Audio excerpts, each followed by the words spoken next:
Wokingham is ruined. They're destroying our town. Buildings smashed, roads blocked, walls coming down, rubble in our streets, the relentless sound of falling mortar disturbing our sleep sometimes. Traffic backed up ramps up our stress. We're sick of running late, the town is a mess. Many stores already fled, Denmark Street is all but dead. I could murder a packet of crisps, you said, but word is Marks and Spencer's are next. Picked out of Peach Street, people are bereft.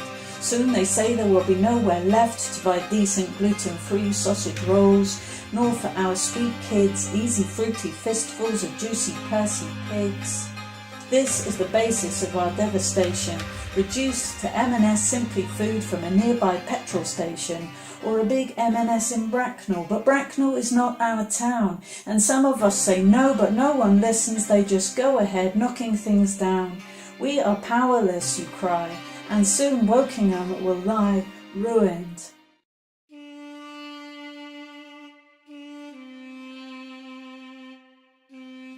Don't tell me that today.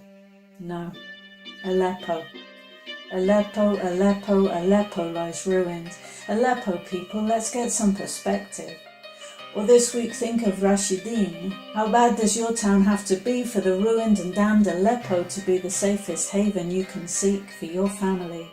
So think of Rashideen, where a convoy of refugees was targeted this week, fleeing other Syrian towns, Kefraya and Al-Fua'a, fleeing for the relative safety of hell, of ruined Aleppo. Before the promised refugee exchange takes place from Kefraya and Al-Fua'a in Rashideen outside Aleppo, their 45 buses are detained, and so they wait in a chain.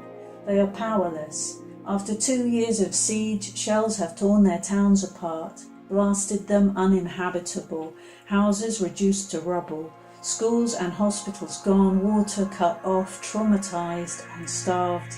They've been eating grass and chard, and they are hungry. And as they wait, their sweet kids, who haven't seen crisps in 2 years, are enticed out of buses by this ready salted bait. Someone produces a couple of packets, scatters the contents on the ground. The kids shriek and dive and laugh and scrounge. Instead of learning the alphabet, these kids have learned the sound of rockets and mortars and snipers, of car bombs and gas cylinders exploding, and now while they wait for the convoy to resume in a chain, they're bewitched by a couple of bags of crisps. Then they're beckoned beyond, to a vehicle which is filled to the brim, they're promised, with more crisps than they have wishes.